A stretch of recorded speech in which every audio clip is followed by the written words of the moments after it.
പശ്ചിമ ബംഗാളിൽ വമ്പൻ നീക്കവുമായി മുഖ്യമന്ത്രി സുവേന്ദു അധികാരി. 3D, അതായത് ഡിറ്റക്ട്, ഡിലീറ്റ്, ഡിപ്പോർട്ട്. കണ്ടെത്തുക, ഇല്ലാതാക്കുക, നാടുകടത്തുക. ഇതാണ് സുവേന്ദു മുൻപോട്ട് വെച്ചിരിക്കുന്ന ഉത്തരവ്. ഇനി അങ്ങോട്ട് വെസ്റ്റ് ബംഗാൾ ഇതുവരെ കാണാത്ത തരത്തിലുള്ള പ്രക്ഷോഭങ്ങൾക്കും ഓപ്പറേഷനുകൾക്കുമാവും സാക്ഷ്യം വഹിക്കാൻ പോകുന്നത്. വെറുതെയാണോ തെരഞ്ഞെടുപ്പ് കഴിഞ്ഞാലും 2.5 ലക്ഷത്തോളം വരുന്ന കേന്ദ്രസേന ഇവിടെ തുടരുമെന്ന് ആഭ്യന്തരമന്ത്രി അമിത്ഷാ പറഞ്ഞത്? ഇതൊക്കെ മുൻപിൽ കണ്ടുകൊണ്ട് തന്നെയാണ് ഇത്തരമൊരു നീക്കം. രാജ്യസുരക്ഷയ്ക്ക് തന്നെ ഭീഷണിയാവുന്ന അനധികൃത ബംഗ്ലാദേശ് നുഴഞ്ഞുകയറ്റക്കാരെ കണ്ടെത്തി ഉടനടി നാടുകടത്താനാണ് സംസ്ഥാന സർക്കാർ ഉത്തരവിട്ടിരിക്കുന്നത്.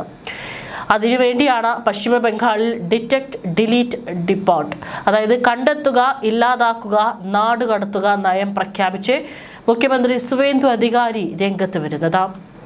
കൂടുതൽ ശക്തമായ നീക്കങ്ങളിലേക്കാണ് സംസ്ഥാനം കടന്നിരിക്കുന്നത്.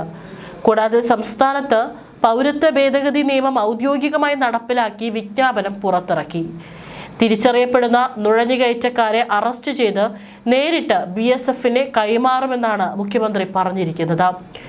CAA പ്രകാരം സംരക്ഷണമുള്ള അഭയാർത്ഥികൾക്കെതിരെ നടപടി ഉണ്ടാകില്ലെന്നും മുഖ്യമന്ത്രി വ്യക്തമാക്കിയിട്ടുണ്ട്.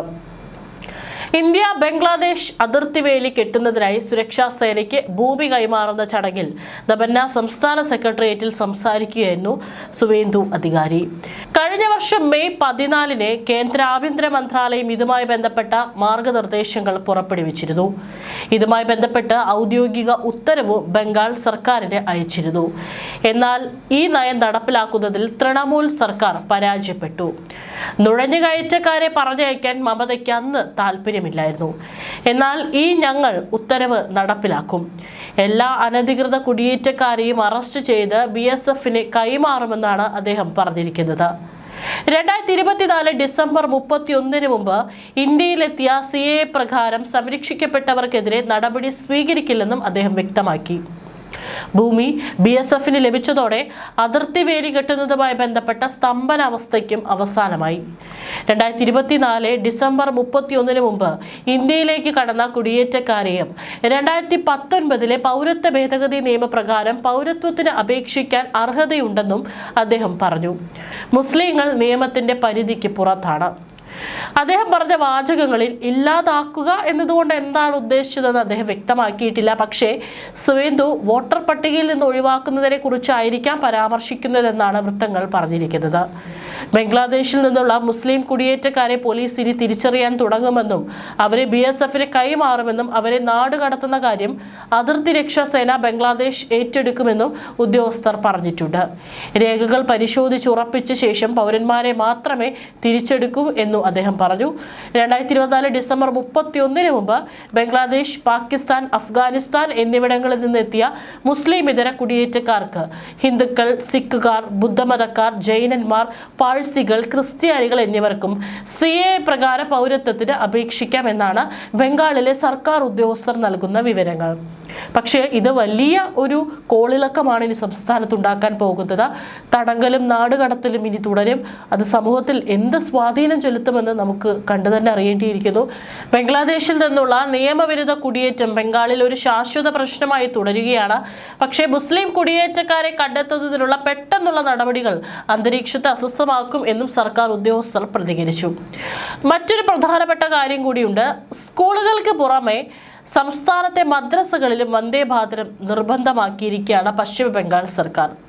ഇനി മുതൽ ന്യൂനപക്ഷ കാര്യ മദ്രസ വിദ്യാഭ്യാസ വകുപ്പിന് കീഴിലുള്ള എല്ലാ അംഗീകൃത സ്ഥാപനങ്ങളിലും രാവിലെ അസംബ്ലികളിൽ വന്ദേ മാതരം മുഴുവനായി ആലപിക്കണം. ഒരാഴ്ച മുമ്പാണ് സംസ്ഥാനത്തെ എല്ലാ സ്കൂളുകളിലും വന്ദേ മാതര പാരായണം നിർബന്ധമാക്കി നിർദ്ദേശം വന്നത്.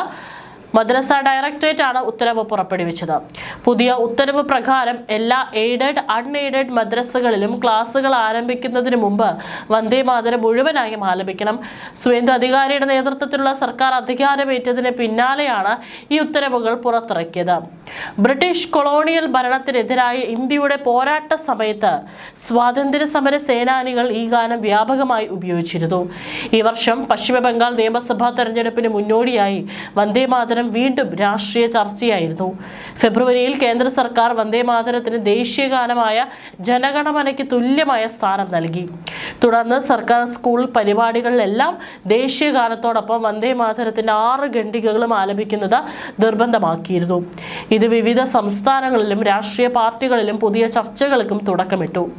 ദിവസങ്ങൾക്ക് മുമ്പ് തമിഴ്നാട്, കേരളം തുടങ്ങിയ സംസ്ഥാനങ്ങളിലെ സത്യപ്രതിജ്ഞാ ചടങ്ങുകളിൽ വന്ദേമാതരം ആലപിച്ചതും രാഷ്ട്രീയ വിവാദങ്ങൾക്കും കാരണമായിരുന്നു. തമിഴ്നാട്ടിൽ വന്ദേമാതരം ആലപിച്ചതിന് മുഖ്യമന്ത്രി വിജയ്ക്കെതിരെ DMK രംഗത്തെത്തിയിരുന്നു. അതുപോലെ കേരളത്തിൽ വന്ദേമാതരം ആലപിച്ചതിനെയും ഇടതുപക്ഷ പാർട്ടികളും വിമർശിച്ചിരുന്നു. എന്നാൽ പരിപാടികളുടെ ക്രമം രാജ്ഭവൻ തീരുമാനിച്ചതായിരുന്നു എന്നാണ് ഇവർ വ്യക്തമാക്കിയത്. ഇനി ബംഗാളിലേക്ക് തിരിച്ചു വരികയാണെങ്കിൽ, ബംഗാളിൽ ഇനി അനധികൃത കുടിയേറ്റം കാരണം ബംഗാളിന്റെ ജനസംഖ്യാശാസ്ത്രം അതിവേഗം മാറിക്കൊണ്ടിരിക്കുകയാണ്.